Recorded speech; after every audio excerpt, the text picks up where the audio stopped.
Welcome to Your Region This Week. I'm Carla Fitzsimmons, and Andy is away. In this episode, Silent No More.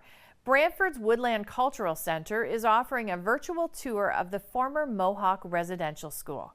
The city of Guelph is brimming with pride as the community comes together to raise the pride flag, and highlights from Guelph's Humane Society's annual walkathon. But first, here's a look at the headlines.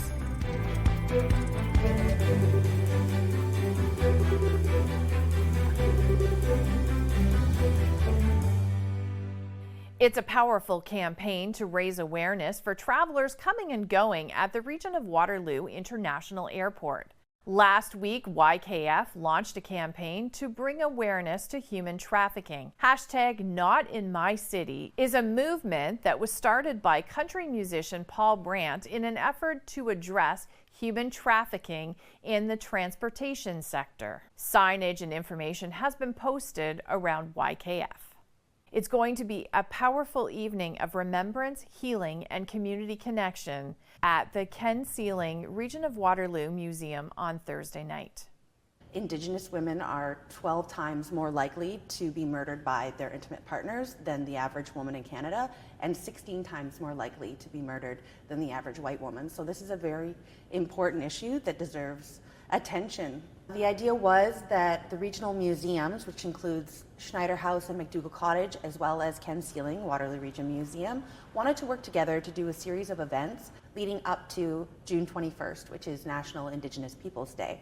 As we know, that's a very special day here in Canada, and we really wanted to focus on truth and the truth part of truth and reconciliation, and that's sort of how the idea for an evening dedicated to missing and murdered Indigenous women came about, as well as an art expo, because we have some very talented artists in this region that deserve to be showcased. So at this event, we have a speaker named Vanessa Rousseau, and she is the creator of Resilient Inuk Creations, and she actually lost her sister 21 years ago to just went missing, and it's very devastating when that happens to a family, and that's what she will be speaking to us about. I think she does come from a place of resiliency and just proves how important it is to talk about these things and share these stories and make sure that everyone is aware of what is happening and how we can make a difference and make a change through truth.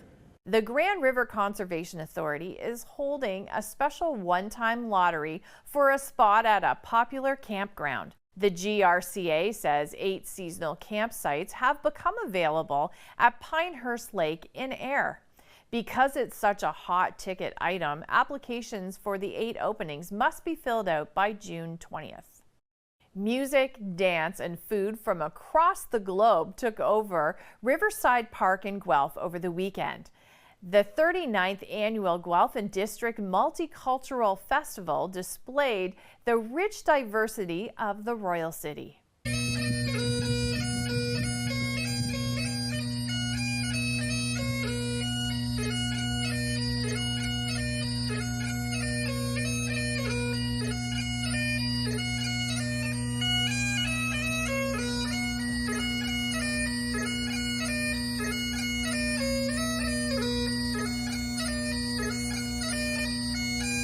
Guelph and District Multicultural Festival is a celebration of diverse communities in Guelph, the rich cultures, traditions that every community brings to us.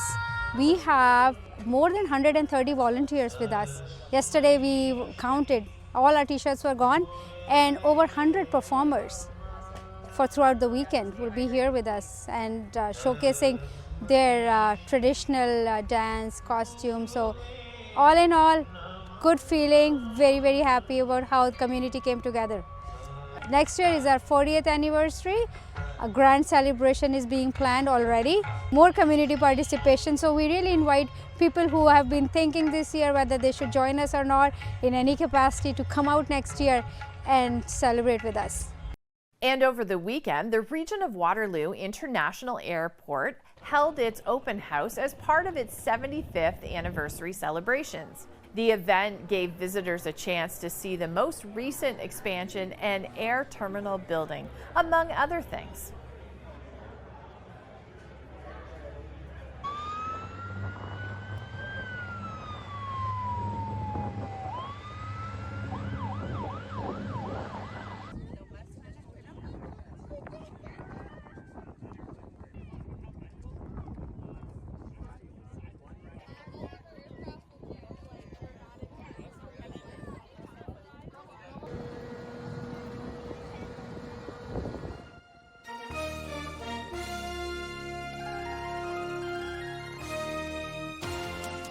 Coming up,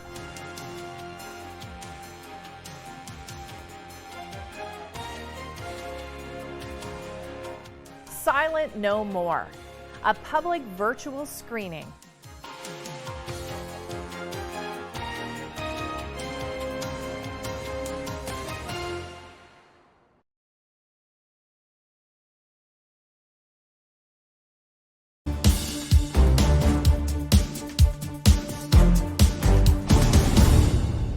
Welcome back. June is Pride Month, and Guelph kicked off the month of celebration with a flag raising at Guelph City Hall. So the event we had here today was our flag raising here at City Hall for the kickoff of Guelph Pride. I think it's important for the city to raise the flag for Pride Month because it is at its core a symbol of inclusivity, safety, and welcoming for everybody in the community. It shows people that they're welcome, they're allowed to be themselves, and that we embrace everybody no matter what. This is a great moment of celebration and also reflection on this community. And it's a moment where we're welcoming everybody here together, and it's really important for the city because one of our priorities is really creating a welcoming workplace and a culture of inclusivity. And so we're really happy and proud to be part of the celebration this month. Yeah, so it's really important for the city to raise the flag during Pride Month. As we kind of touched upon in one of our speeches, people have been having discussions this year about whether or not they keep wanting to raise their flag or maybe they want to remove it, and that's really detrimental to our community. So we want to speak out against that and remind people that pride flags aren't political. They're a cause for celebration. They mean a lot of things to a lot of different people, and it's very, very important that they're visibly raised. Guelph Pride itself runs for about 10 days, our Pride festivities starting today and then ending on the 14th of June. We have 34 events throughout the entirety of the festival. Some things you can come to expect are queer cabarets, gay D&D, our culminating Pride in the Park Festival, which is a big resource festival we have at Exhibition Park here for families and everybody to come and kind of be a part of the community and celebrate love and acceptance. I think Pride means to me a culture coming together. I mean, it's a culture that I belong to all year round, and it's just so exciting to see everyone in my community in Guelph come together, meet new people, see old friends, and feel that sense of community. Pride means a lot of things to me. It's changed over the years for sure. I think at its core, to me, it means creating a space for everybody to be themselves, no matter what, to celebrate everybody equally, to be loved, to be embraced by, other people regardless of differences. And yeah, just to celebrate that. That's Pride at its core.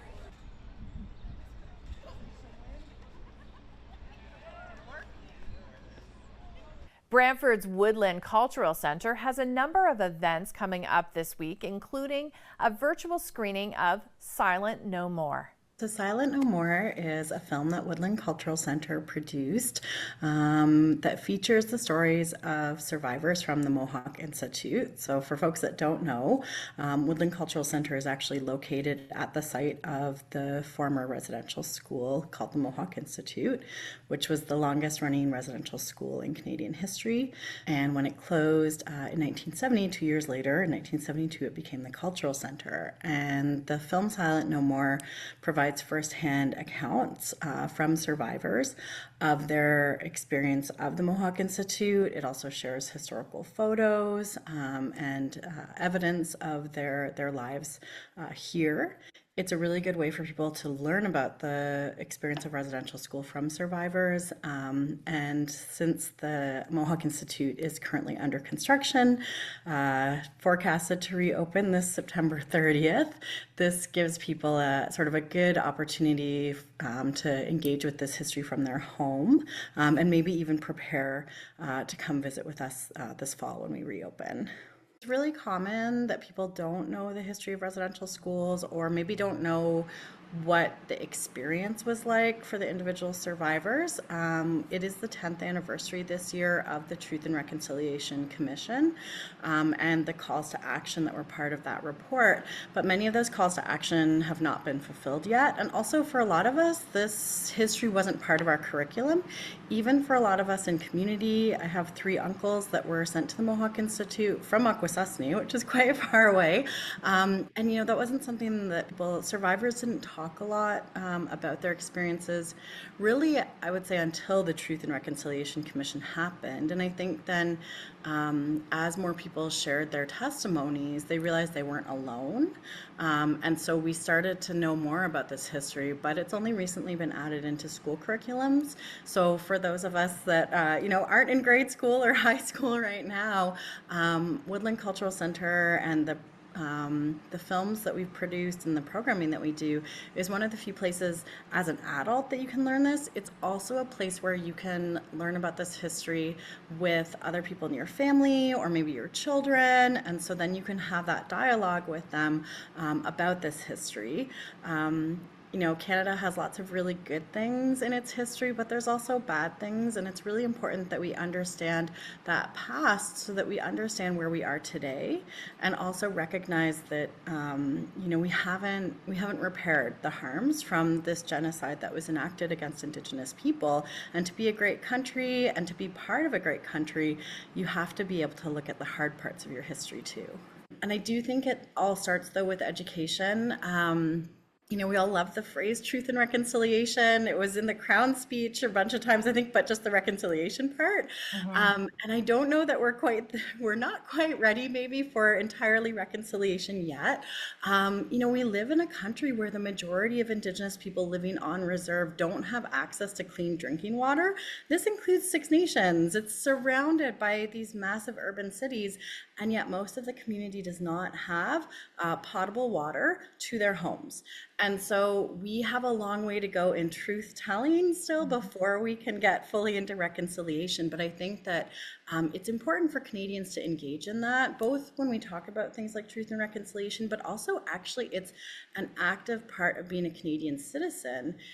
Most people probably aren't quite as nerdy as I am. Maybe they haven't read the Canadian Constitution, but I encourage folks, maybe that can be their Canada Day thing this year, read the Constitution, because in the Canadian Constitution, there's Section 35, which says that the rights that Indigenous people had before Canada was created as a nation were not erased by the creation of Canada as a nation. And that would include things like rights around culture and language and education and access to resources and land and all of those things.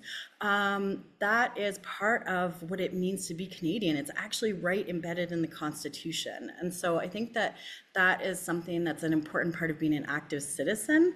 And I think given the global context that we're in right now, there is no more important time for people to understand what it is to be a citizen of a nation and to be an active citizen, to understand those systems and those laws that define what a country is. And so I think that's also like a really, really sort of like base way to start. How do we talk about reconciliation? How do we talk about treaties if our treaty partners don't know their own laws? So it goes both ways, right? We as Indigenous people want to engage, we want to share our culture, we want to celebrate our culture, but we also need our allies, our treaty partners, to be aware of the legal and cultural framework that they exist in too, so that we can come to the table and have those conversations. We are opening the 50th anniversary edition of Indigenous Arts on Friday evening.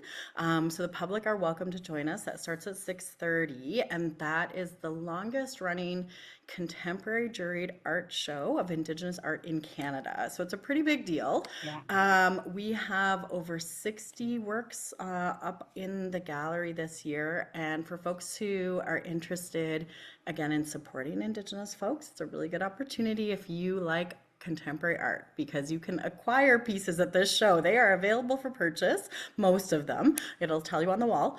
And so folks can come and see sort of this like such a diversity of representation of stories, of topics, and of types of artworks. Stay connected with City News Kitchener. You will find what's making headlines here at home and around the world. Looking for traffic and weather information plus the latest prices at the pumps? Click on the tabs to find out. Watch, listen, stay connected with City News Kitchener.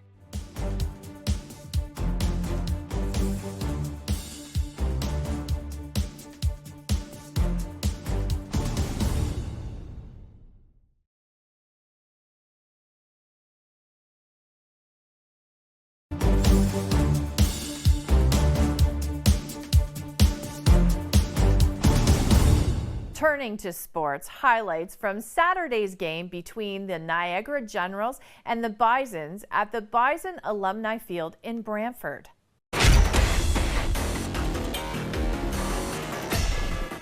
Welcome to Bison Alumni Field for some U14 AA football action between the hometown Brantford Bisons and the visiting Niagara Generals. Let's get into the action. Early first, and the Generals on the ball give for Fisher Courage, who hits the gap up the middle and right into the red zone for a gain, setting up another run, and it's Hudson Metcalf, this time into the end zone as Niagara goes up 7 here early.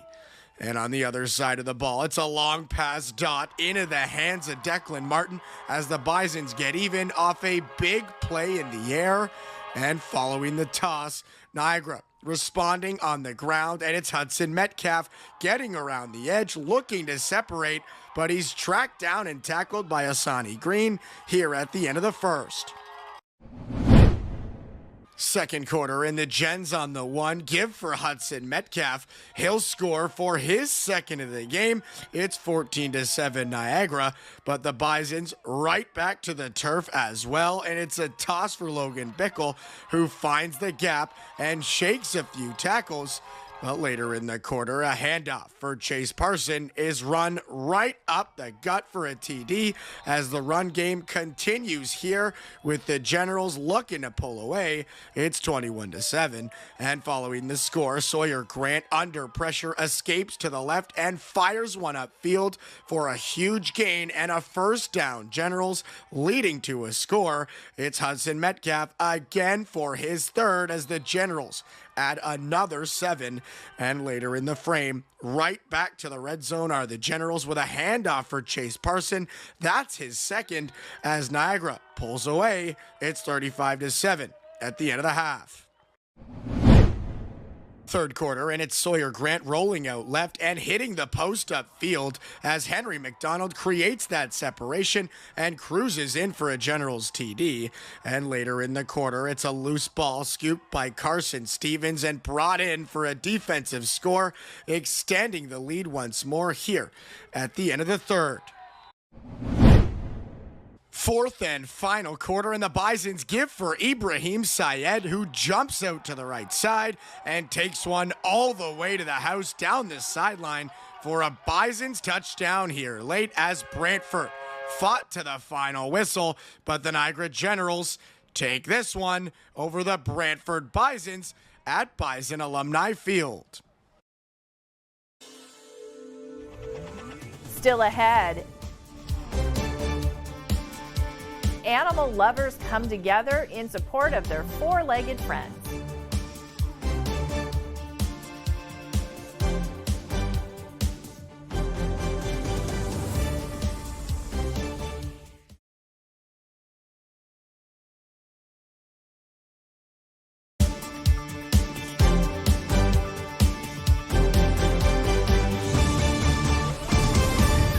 For us, it's not quite the dog days of summer yet, but participants of the 2- and 4-legged kind were soaking up the sun at the 3rd annual Happy Trails Walkathon.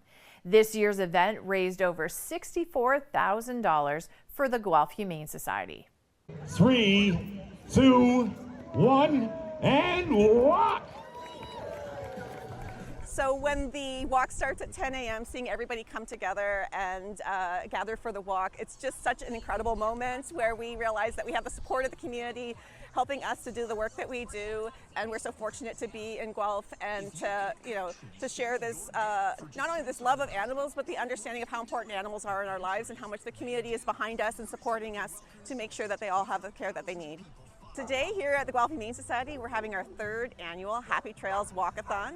We're expecting about 300 participants of the 2-legged variety, and about 100 different dogs are going to join us today. And it's a fundraising event to help support the work that we do in the community to help vulnerable animals. You are so cute! Our goal for this event is to raise $35,000, and we're just thrilled to announce today that we have raised at least $35,000.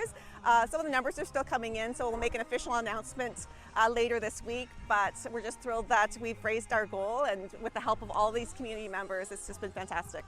Events like these are a great opportunity for us to bring together the community of dog and cat and animal lovers in general, and they raise funds to support the work that we do to help animals in our community. It's great to be with a community that are here today, all animal loving, and want to do their very best to help animals in our community and gather for a walk. And it's a great event because everyone has fun. They get to meet other dogs in the community and make new friends as well. It's probably one of our more casual events of the year, but it's one of the funnest because of the activities and just the opportunity to meet lots of different dogs and people that want to help animals. The Guelph Humane Society serves animals and community members throughout the city of Guelph and Wellington County. We provide shelter and care to homeless animals in our community. We also offer a number of community services that include our emergency boarding program, our food bank, and we also offer a number of children's programs and education programs. So of course we're well known for supporting and sheltering animals, of which we have about 3,000 come through our doors every single year. But we provide lots of services to the community and animals throughout Guelph and Wellington County.